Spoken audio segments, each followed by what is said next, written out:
Mishpachah of Yahweh. Shabbat Shalom. Welcome to the Yahweh and Yahshua Speak television show. We're broadcasting from Yahweh and Yahshua's temple in Evanston, Illinois. And we are going to continue on with the rhythm of creation lesson. The rhythm of creation. Let's go to Genesis, the 8th chapter. The rhythm of creation. Genesis, the 8th chapter. Yahweh's rhythm of creation is his rhythmic patterns that make up his creation blueprint. Genesis, the 8th chapter. We want to read Genesis chapter 8. And verse 22. Genesis chapter 8 and verse 22 reads. Genesis chapter 8 and verse 22. While the earth remaineth, seed time and harvest, and cold and heat, and summer and winter, and day and night shall not cease. So this is talking about Yahweh's rhythm of creation pattern. It says, while high air or the earth remaineth, there's going to be planting of seeds, there's going to be harvesting of seeds, there's going to be cold and heat, there's going to be summer and winter, and there's going to be Yom or day and Lael or night. He said, it shall not cease. All right, that's just talking about his rhythm of creation right there. Go to Ecclesiastes, the 3rd chapter.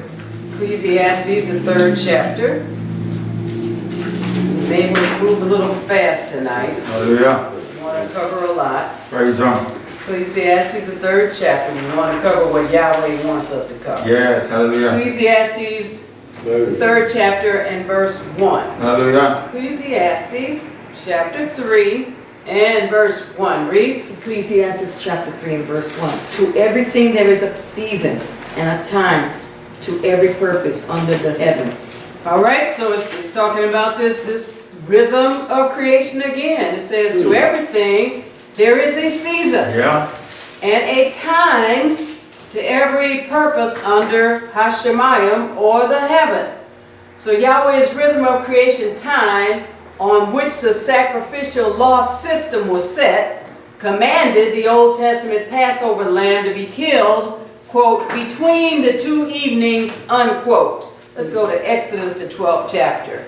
And we had started looking in last show how Yahweh set up his sacrificial system to illustrate and demonstrate to us his rhythm of creation time. Exodus, the 12th chapter. And he wanted us to know for a fact that it is predictable. Yes, he is. Yes, Yahweh is. It is something that can be seen.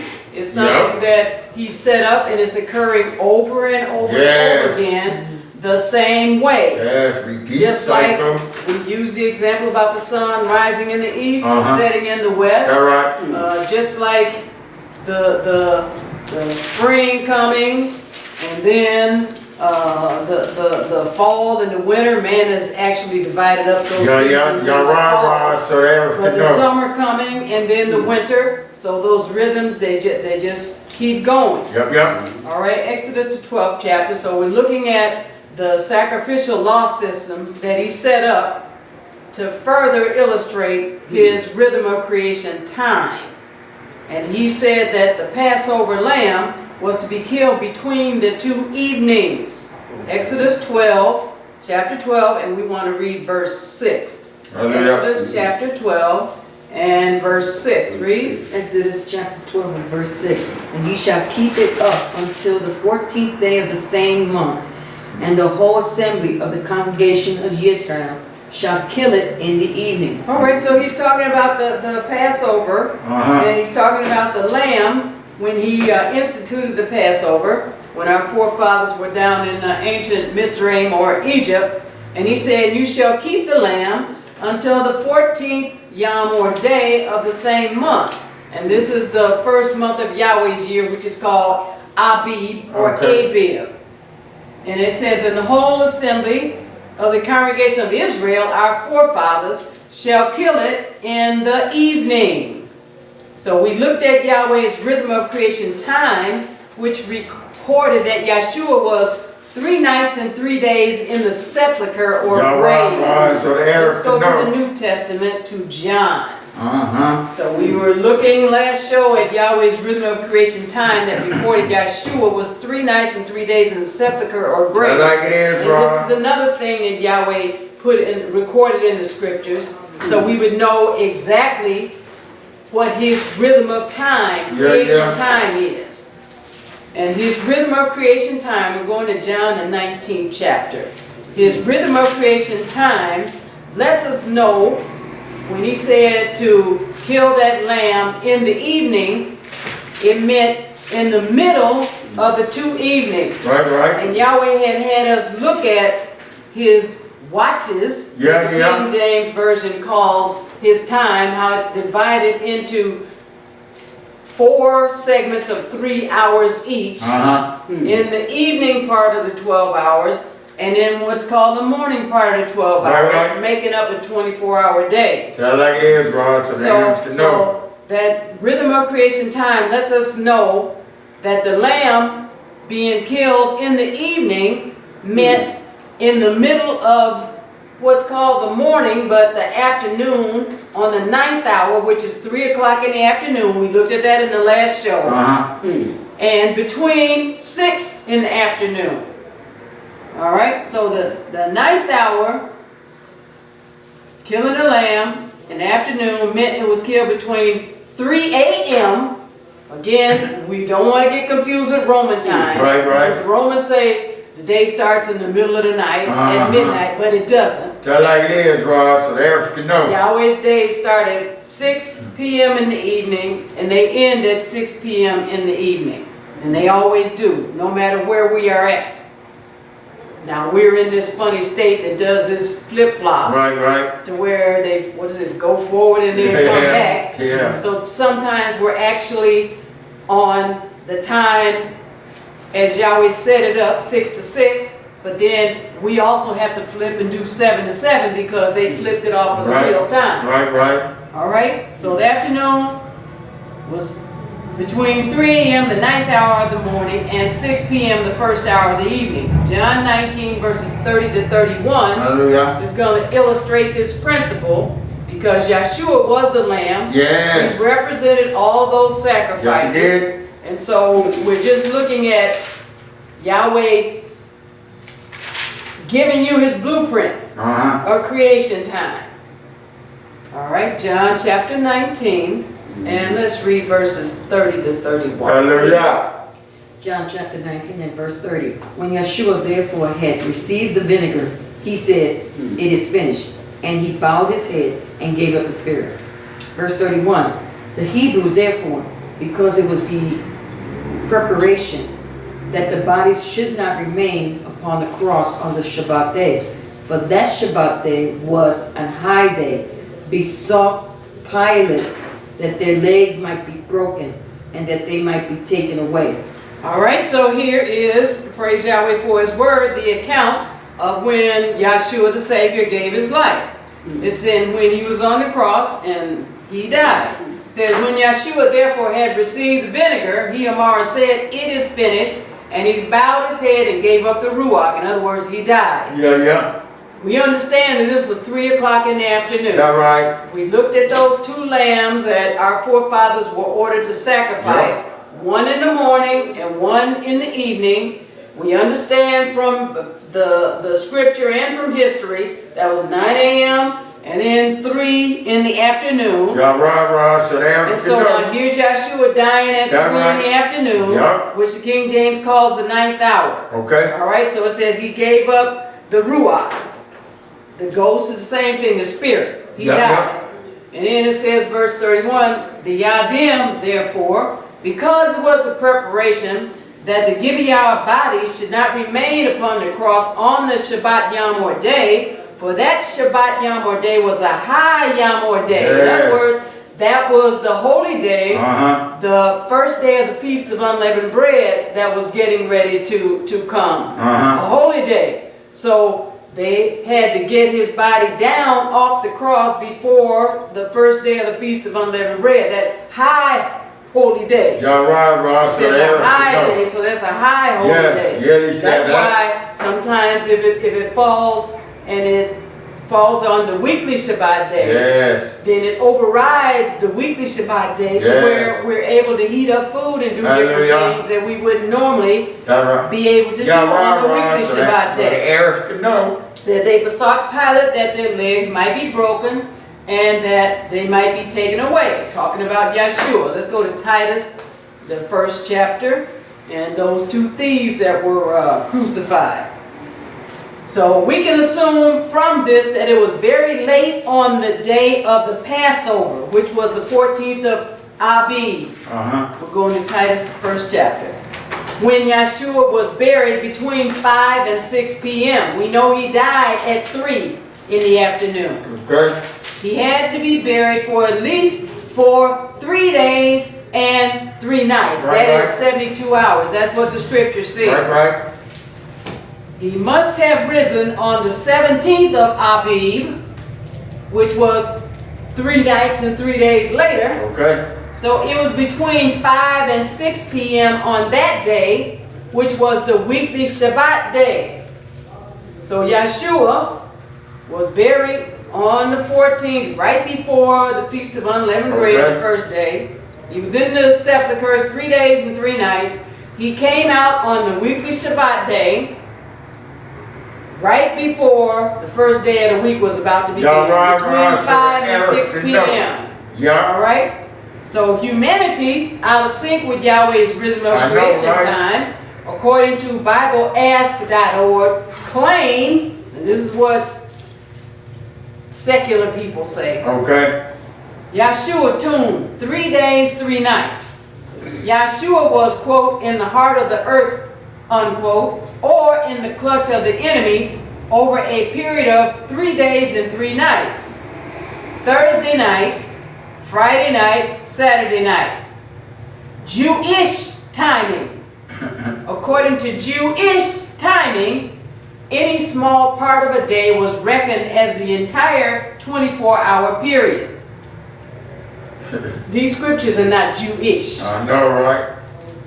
All right? Yahweh. Titus, the 1st chapter. We want to read verse 14. That's why we're going over here to Titus. Now, according to this BibleAsk.org, they said he was in the grave Thursday night, Friday night, and Saturday night. That's a lie.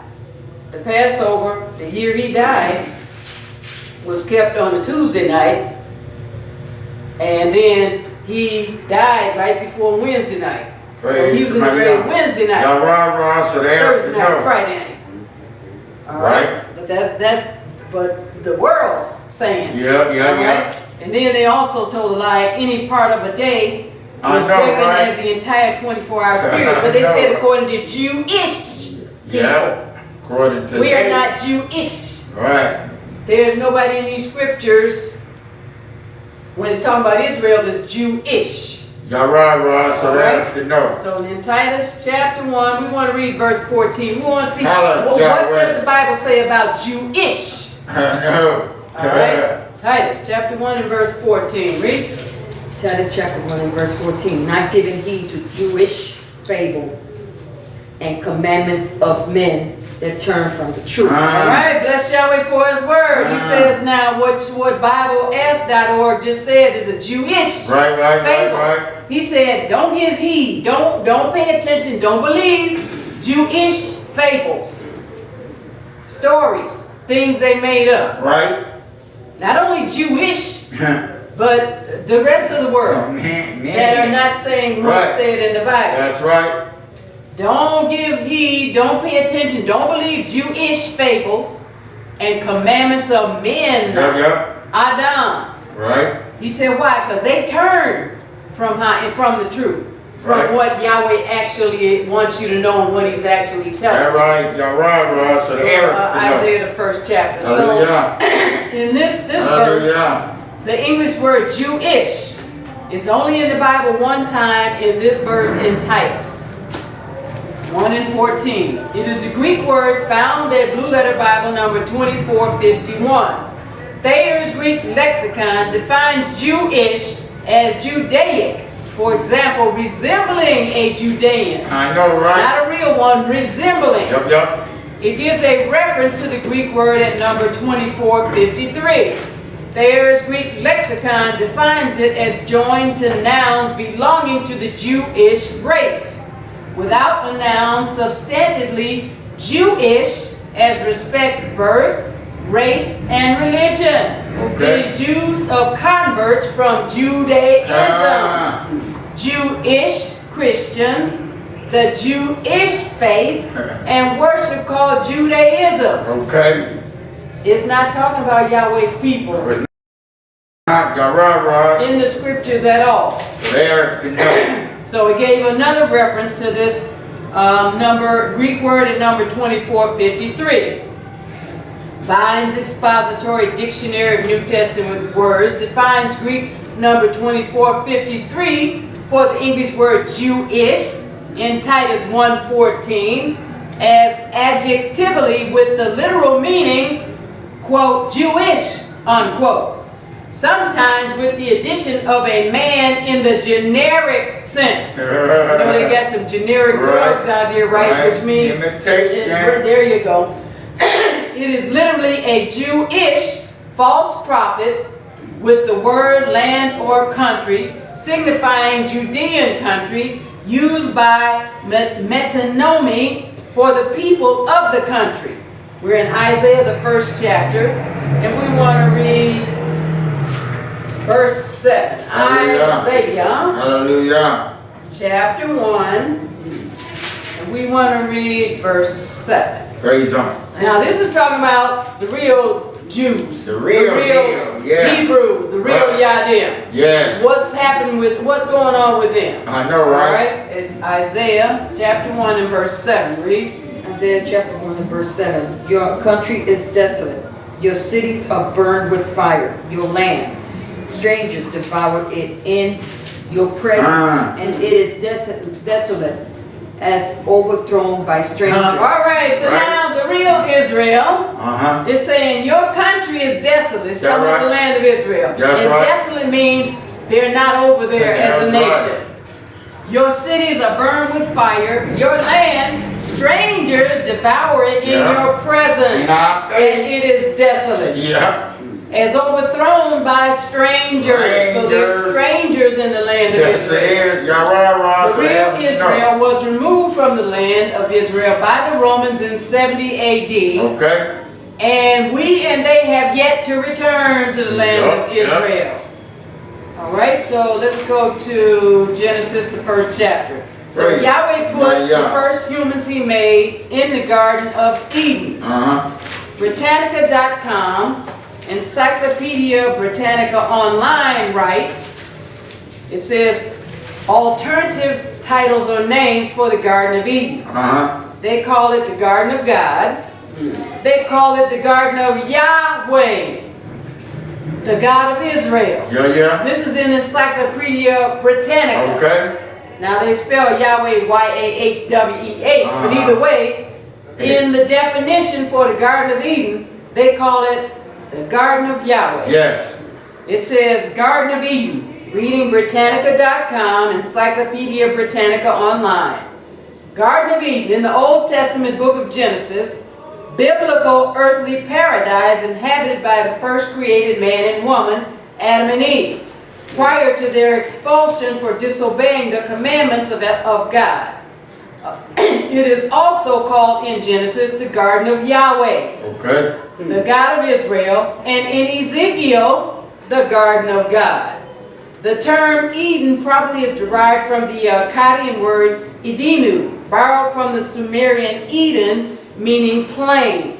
All right, so we want to go to Genesis, the 1st chapter. We're going to read verses 18 to 19. Hallelujah. So the first location, Yahweh's rhythm of creation time started on earth, is in the Garden of Eden. All right. It is interconnected with Yahweh, making days 1, 2, and 3 without the sun, moon, or stars, or any light. Right. He used the words evening and morning to record his rhythm of creation time, when he's talking about making days. Yeah. All right, you want to read Genesis, the first chapter, and verses 18 to 19, Praise God. please. Genesis chapter 1 and verse 18. And to rule over the day and over the night, and to divide the light from the darkness. And Elohim saw that it was good. Verse 19. And the evening and the morning were the fourth day.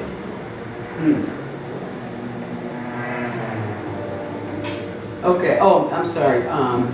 Yeah, all right, you're right. Praise Yahweh. Praise All right, my God. so it says, and to rule over Hayam, or the day, and over Halael, or the night, and to divide Ha-or, or the light, from the darkness. And Elohim saw that it was Tov, or good, and the evening and the morning were the fourth day, fourth Yom. So here we're looking at when Yahweh actually created the sun, the moon, the stars, and anything that would give light. Right. But he had light before he created the sun, the moon, and the stars. But we just want to see here that he used the words evening and morning even after he created the sun and the moon and the stars. And he said, okay, he made them to rule over the day and over the night, to divide the light from the darkness, and it was good, but he had already created 3 days before this. Go to Exodus, the 10th chapter. So the Arabs could know. So days start in the evening at 6 p.m. Right. And it became dark at 6 p.m. Yep. The morning started at 6 a.m. and it became light at 6 a.m. Yep. In days 1, 2, and 3, even though there was no sun, moon, or stars. So in Hebrew, we go into Exodus, the 10th chapter. In Hebrew, the English word evening is Ereb. That's E-R-E-B, at Blue Letter Bible number 6153, which Gesenius Hebrew Chaldee Lexicon defines as evening and at evening. Okay. The English word morning is Boker. That's B-O-Q-E-R, at Blue Letter Bible number 1242, which Gesenius Hebrew Chaldee Lexicon defines as morning, daybreak, and dawn. Okay. So Yahweh had days 1, 2, and 3. He had a dark part and he had a light part before he had created the sun, moon, and stars on day 4. So Yahweh had some stuff going on before he created the sun and the moon and the stars on day 4. The Brown Driver Briggs Hebrew and English Lexicon, coded with Strong's numbers on page 787b, defines Hebrew number 6153 for the English word evening as evening, between sunset and dark. It defines Hebrew number 1242 for the English word morning on page 133b as morning, the dawn from the darkness, light through cloud rifts, a point of time, time in which, never during which, and of the beginning of day. All right, we want to go to Exodus, the 10th chapter, and we want to read verse 13. Exodus, and now this comes from the Brown Driver Briggs Hebrew and English Lexicon, where they're further defining the words that we saw in the Blue Letter Bible for evening and morning. Exodus chapter 10, and let's read verse 13. Exodus chapter 10 and verse 13. And Moshe stretched forth his rod over the land of Mizraim, and Yahweh brought an east wind upon the land all that day and all that night. And when it was morning, the east wind brought the locusts. All right, so this is what Brown Driver Briggs gave us a reference to when it was defining these two words, evening and morning, that Yahweh used in the scriptures, that it is a kickoff from the Strong's or the Blue Letter Bible. It says, and Moshe stretched forth his rod over the land of Mitzrayim, and Yahweh brought an east wind upon the land all that Yam and all that Lael. And when it was morning, Baker, the east wind, brought the locusts. So he's just showing us those words, talking about evening and morning. Right. All right, let's go to Isaiah, the 40th chapter. So, but Yahweh created his days 1 through 7 without the sun. And he made it clear when you see the days 1, 2, and 3 were already, there was some darkness and lightness happening. Right. And he created the sun, moon, and stars on the 4th day. Yep. So obviously, he doesn't use it to keep track of time. Right. And neither should we if we're following him. That's what he Go said. to Isaiah, the 40th chapter. So at the Garden of Eden location, evening and morning divinely and rhythmically match the going down and rising of the sun. Yeah. Days start and end at 6 p.m. and days are precisely 24 hours. Yes, they are. And that's why when we keep the holy days and when we keep track of time, then the Ruach said again, we're doing 6 to 6, 7 to 7, every weekly Shabbat. Right. That's why we blow the shofar when we come to the temple, or if the Sabbath comes in before we leave home, we blow the shofar at home to bring in the Shabbat. Or if we're at home when the Shabbat is over, we blow the shofar to end out the Shabbat. Because we're doing it according to Garden of Eden time. Because that's how Yahweh instituted it. All right, Isaiah chapter 40, and we want to read verse 22, please. Hallelujah. Isaiah chapter 40 and verse 22. It is he that sitteth upon the circle of the earth, and the inhabitants thereof are as grasshoppers, that stretched out the heavens as a curtain, and spreadeth them out as a tent to dwell in. All right, it is he. It's talking about Yahweh, talking about Yahshua that sitteth upon the circle of Ha'eret. Used to be that people thought the earth was flat. Right. But then somehow they have satellites and different things. Now they're able to see it. It's not actually flat. All right? It is he that sitteth upon the circle of Ha'eret, or the earth. And the inhabitants, us people, thereof, are as grasshoppers. That stretches out Hashemayim, or the heavens, as a curtain, and spreadeth them out as a tent to dwell in. So the Garden of Eden was located on the circle of the earth. Now humanity calls the circle of the earth the equator. And it is a fact that countries on the circle of the earth or the equator, like the garden, evening and the sun going down match each other. Praise the mighty Yah. So it's still the same with the countries that are on the equator. Right. And Yahweh did a beautiful thing. He hid the garden so people can't find it. Right. He's not going to let you find it. But he told you in here exactly how to keep track of time. Right. But there are countries along the equator, and the sun going down matches the evening, and the sun coming up matches so they still have those 24-hour days. The rhythm of creation. So there are countries that are on the equator where they still, the sun still matches the going down of the day. They've got 12 hours of evening, and they have 12 hours of morning. So the error can help. And then I have this book here that Yahweh let me find years ago. Praise Him. And it is Encyclopedia Britannica Junior.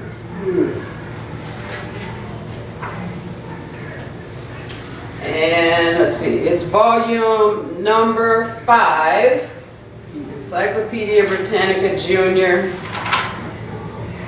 published with the editorial advice of the faculties of the University of Chicago and the University Laboratory Schools. So it's from the University of Chicago. Okay. It was prepared by Encyclopedia Britannica editors. Chicago, London, Toronto, Geneva, Sydney, Tokyo, and Manila. And it was first published in 1934. And this edition is 1967. And what's happening as time is progressing, man is going in and editing and changing things and telling outright lies about Tell the earth like it is. So the more up-to-date encyclopedias and things you get, the more worthless I they know, are. right? All right, so but this one, like I said, it was published in 1934, and this is a 1967 edition, and that's why we keep some of these encyclopedias back here, because the truth is being masked and yes, it lies is. are being told. So the earth. All right, so this is Encyclopedia Britannica Junior, and it's on page volume 5, page 343, Equator. It says, the imaginary line that encircles the earth midway between the north and south poles is called the geographical equator, from a Latin word meaning to equalize. The equator divides the earth into northern and southern hemispheres. The equator is the zero line, or 0 degrees, and latitude increases northward and southward to 90 degrees at the north and south poles. It says, at the equator, day and night are always equal in length. Hallelujah. In other words, there's 12 hours of evening and 12 hours of morning. Yep, just like Yahshua said. Whatever countries are near the equator, that's where Yahweh instituted his rhythm of creation time, at the equator. At the equator, day and night are always equal in length. All right, praise the mighty Yahweh for that. Okay.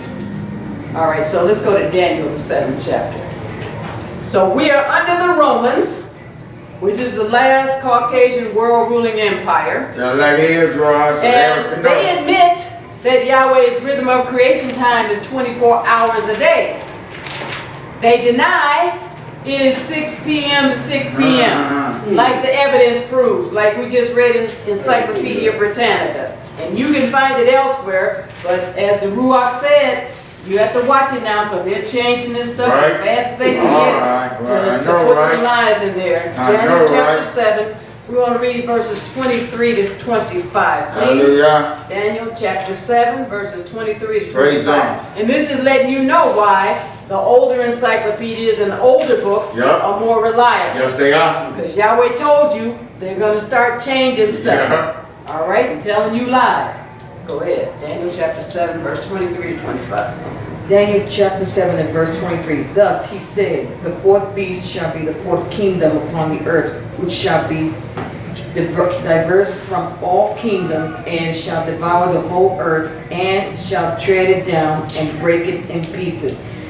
Verse 24. And the 10 horns out of this kingdom are 10 kings that shall rise, and another shall rise after them. And he shall be diverse from the first, and he shall subdue 3 kings. Verse 25, and he shall speak great words against the Most High, and shall wear out the saints of the Most High, and think to change times and laws, and they shall be given into his hand until a time and times and the dividing of time. All right, so we're seeing here in Daniel that it's talking about this last Caucasian world ruling empire, the Roman Empire. Then Amar said, the fourth beast shall be the fourth Melech or kingdom upon the earth, which shall be diverse from all Melech or kingdoms, Malkuth or kingdoms, and shall devour the whole earth, and shall tread it down and break it in pieces. And the 10 horns out of this kingdom, it's talking about the Roman Empire, are 10 kings that shall arise, and another shall rise after them, and he shall be diverse from the first, and he shall subdue 3 Melech or kings. And he shall speak great Dabarima words against Ha-El Elyon, and shall wear out Ha-Kadashim, or the saints of Ha-El Elyon. And here it is, think to change times and laws. So the Romans said, hey, the day is 24 hours, but it doesn't start at 6 o'clock. It starts in the middle of the night, from 12 to 12. It says, they shall be given into his hand until a time and times and a dividing of time. So everybody doesn't understand that the days don't start in the middle of the night into another day. So the Romans say midnight to midnight are 24-hour days. GeographyRealm.com says there are 24 time zones by which the Romans divided the world longitudinally into time zones, with each hour difference roughly 15 degrees apart. They call time military, Zulu, universal coordinated, and Greenwich Mean Time.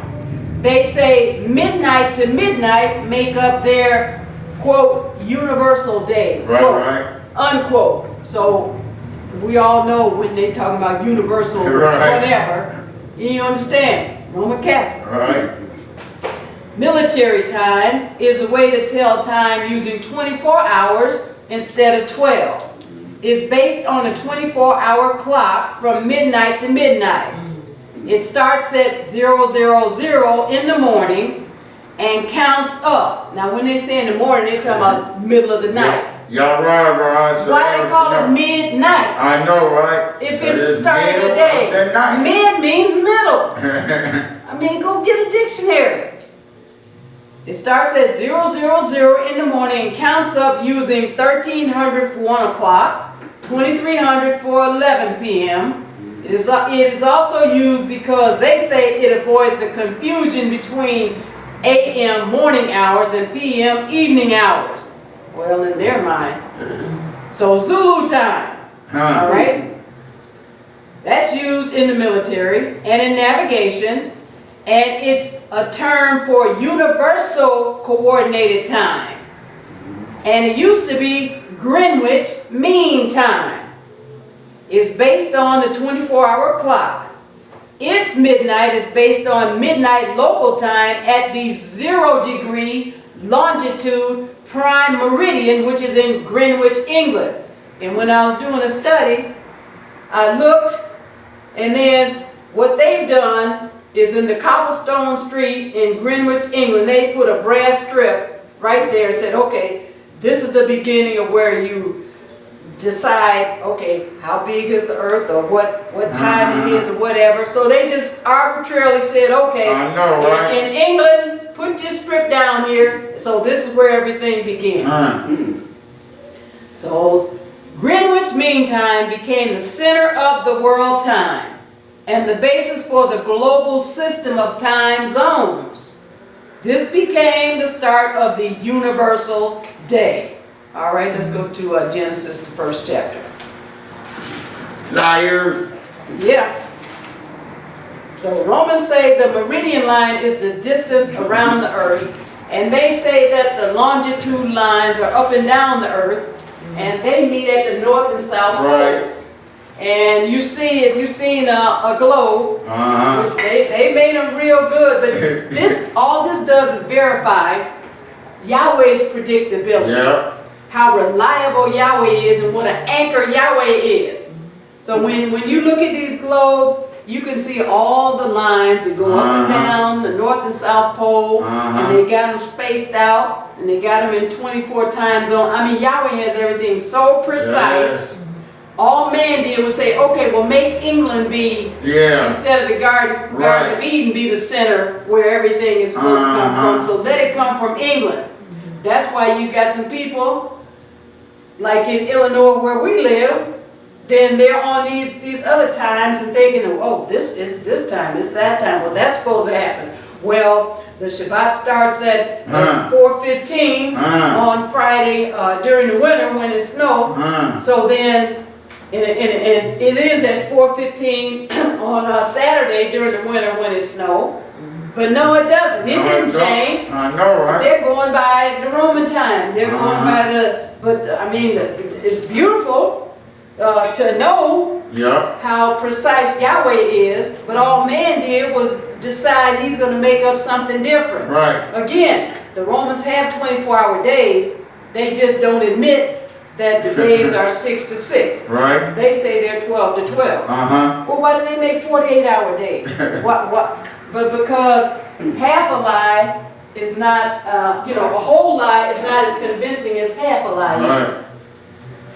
All right, praise Yahweh. Praise Yahweh. Okay, so In Genesis, the first chapter? Yes. All right. So we want to read verse 5. So Yahweh's rhythm of creation time still occurs exactly the same way at the Garden of Eden location and in our lives. Each Shabbat day and whatever we're doing as pertains to Yahweh. Okay, now if our job said, okay, you be there at 8 o'clock or whatever, we defer to that. But when it comes to the weekly Shabbat and doing Yahweh's holy days and things like that, we do it according to what Yahweh said. Garden of Eden time. According to his rhythm of creation time. Because it still occurs, so we go back to the Garden of Eden every weekly Shabbat. We go back to the Garden of Eden every feast day. His rhythm of creation time still occurs exactly the same way at the Garden of Eden location as with other countries on the circle of the earth or the equator. Genesis chapter 1 and verse 5 reads, Genesis chapter 1 and verse 5. And Elohim called the light day, and the darkness he called night. And the evening and the morning were the first day. Now we're looking at these days that Yahweh made without the sun. Remember we read the scripture where he didn't make the sun until the 4th day. So when you run across these people talking about, and they're looking up and it's still light out, and talking about the Shabbat didn't start yet. I know, right? What they looking for the sun for? He said not to do it. He said, and Elohim called how light. There was some light. There was no sun. This is the first day. He called the light day, and the darkness he called night. And the evening and the morning were the first day. Where the sun wasn't there. He had light and he had darkness without the sun. So never can know. He had evening and morning. Yes, he did. That's why we keep track of it according to Garden of Eden time. We say evening and morning. We don't say sundown, sunset to sunset. When you're talking about keeping the Shabbat and Yahweh's holy days. Number one, those words are not even in there. Well, number one, Yahweh said evening and morning. Number two, those words are not even in the Bible. Not describing his day. So the three English words were the first day. So we're looking at day 1. There was no sun till day 4. The three English words were the first are one Hebrew word, Akkad. That's E-C-H-A-D, found at Blue Letter Bible number 259. Jacinius Hebrew County Lexicon defines first as one, the same, the first but only used in the counting of days and months. It acts the part of an indefinite article, especially in the later Hebrew. One only of its kind, so there was only one day 1. That's right. And evening and morning made up day 1. Says, when repeated, it is one another, the whole congregation together, one time, once, suddenly, all together, one by one after another, join in one, united, some and a few.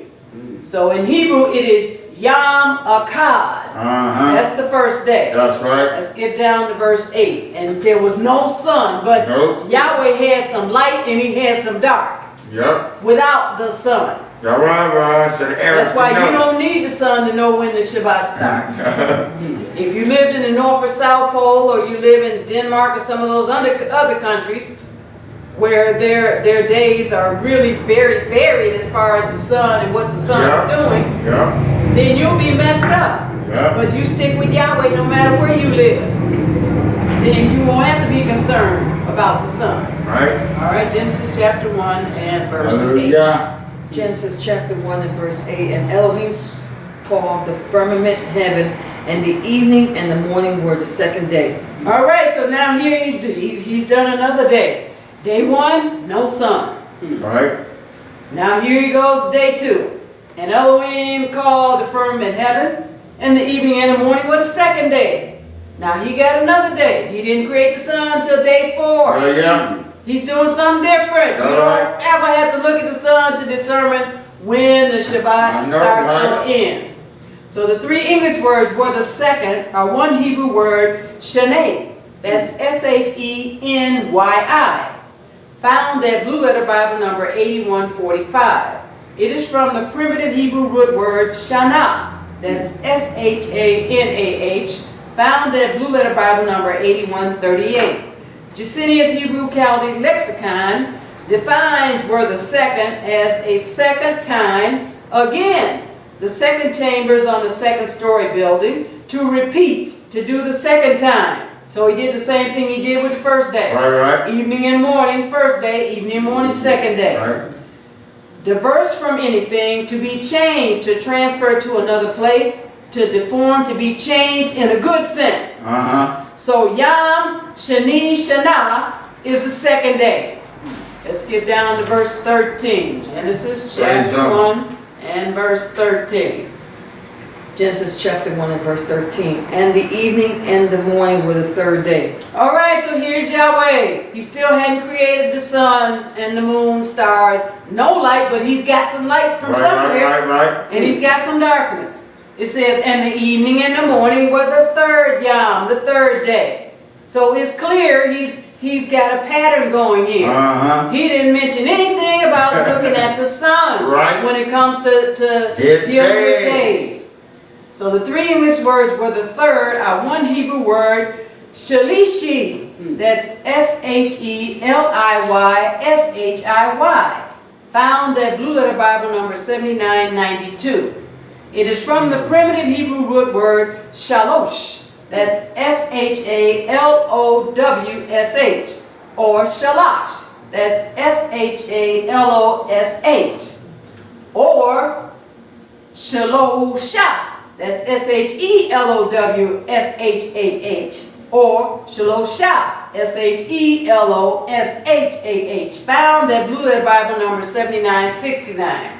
Jacinius Hebrew Chaldee Lexicon defines were the third as a third part, a third time. So again, he's saying evening and morning, day 1, evening and morning, day 2, evening and morning, day 3. Or on the third day, a third day, the third year, 3, thrice, 30, 30th. So Yom, Shalishi, Shalash is the third day. Let's skip down to verse 19. Hallelujah. Verse 19.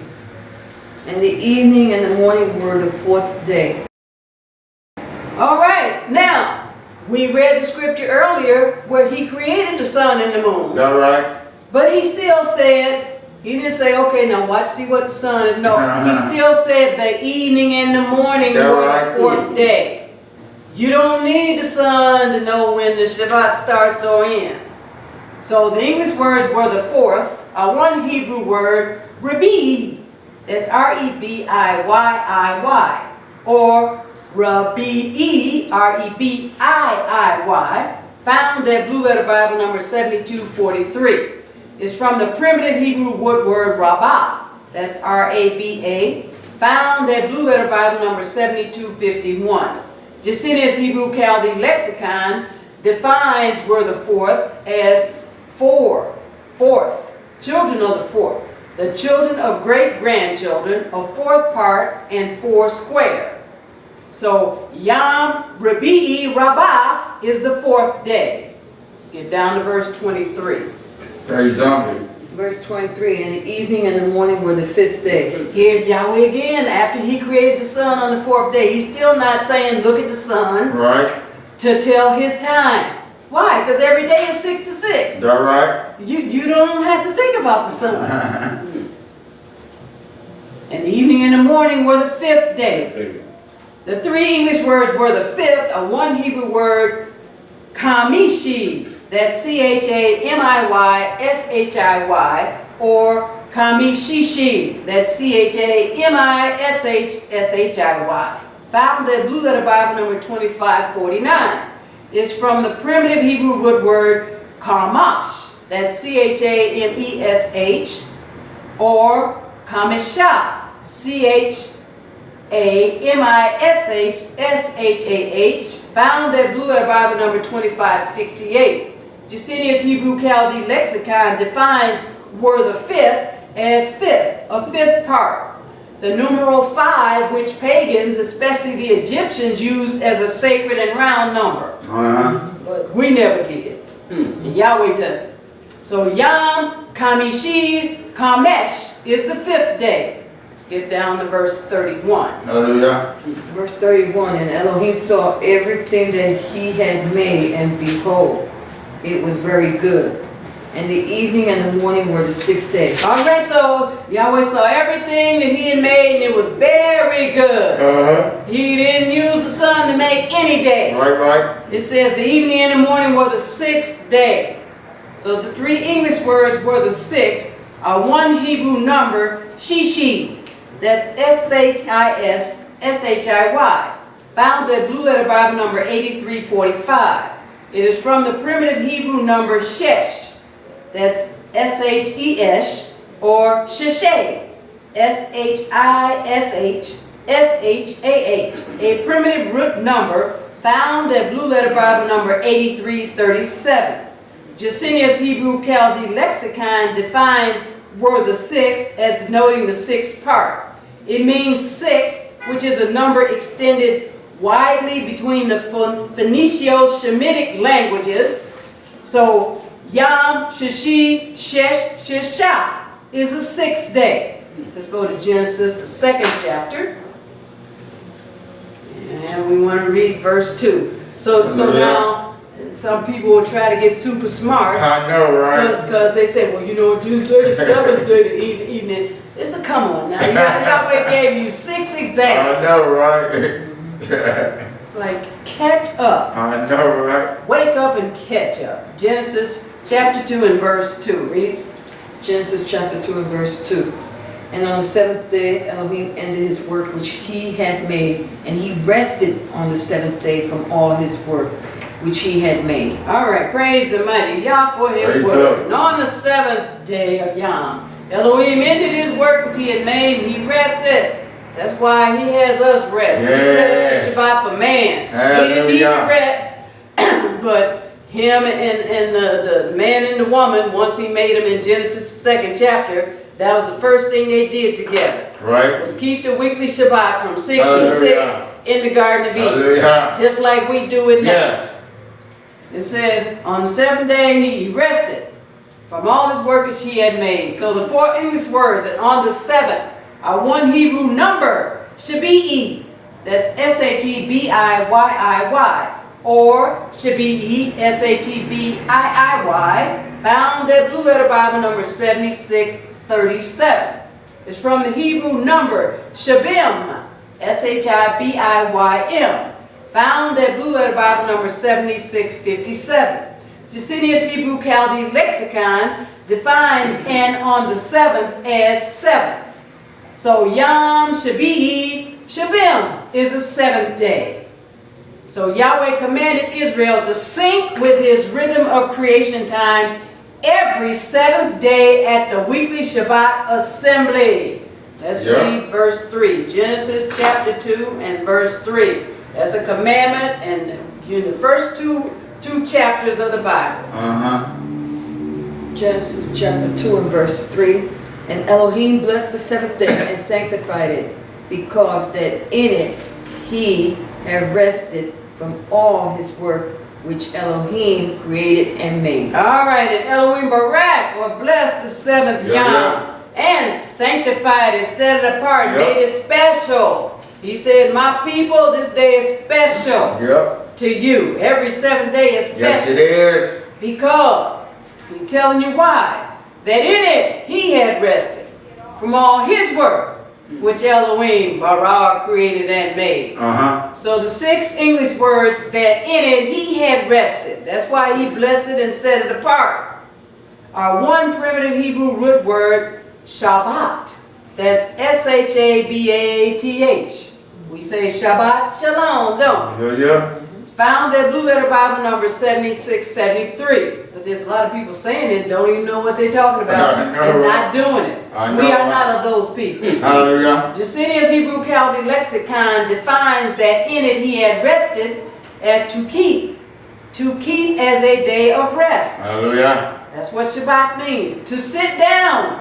To sit still. To cease. To desist. To leave off. To celebrate the Sabbath, or to cause a work to cease. To put an end to remove and take away. Let's go to Genesis, the 9th chapter. Those are the days, and Yahweh did not use the sun to create any of them.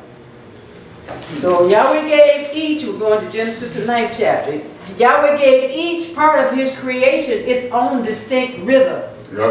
His rhythm of creation gave Noah's 3 sons 3 different ethnic rhythms within their ethnicities. And that's what this world is running so fast trying to mess up, and I don't know what they got going on with all these Oriental people coming on TV. Now all of a sudden you see them, they're doing commercials and they're doing all kind of stuff, which I don't have anything against them, but like, what in the world is all that about? I know, right? And all of a sudden you just see them, they're just about every other commercial. You see them. But they're just running so fast trying to get everything mixed up, and they don't know it. But Yahweh gave the 3 different ethnic rhythms their own rhythm within their ethnicities. All right, Genesis chapter 9, let's read verses 18 to 19. And so now, if you say, well, you know, I'm not a part of that. Look, there's only 3 ethnic groups out here. The devil is trying to influence people to do their best to try to make some more, but there's still only 3 of them. All right, Genesis chapter 9, verse 18 to 19 reads. Genesis chapter 9, verse 18. And the sons of Noah that went forth of the ark were Shem and Ham and Japheth. And Ham is the father of Canaan. Verse 19. These are the 3 sons of Noah, and of them was the whole earth overspread. All right, so everybody else on the earth was killed. Their seed continued no further. Right. It says the son of Noah that went forth of the ark, Shem, Ham, and Japheth. Ham is the father of Canaan. These are the 3 bond sons of Noah, and of them were the whole earth overspread. So you only have 3 ethnic groups out here. Go to Psalms 139. So the 2 black sons of Noah, and Noah had 2 black sons and he had 1 white one. Japheth and Japheth was the white one. Ham and Shem were the 2 black ones. So the 2 black sons of Noah, the Hamites, whom the Romans renamed after their general Scipio Africanus. They named them Africans. And the Shemites. That's those of us whose forefathers were in the transatlantic slave trade. It says, though we can appreciate each other's music, our music is different. We can appreciate it. It sounds good, but Ham got a different thing going on.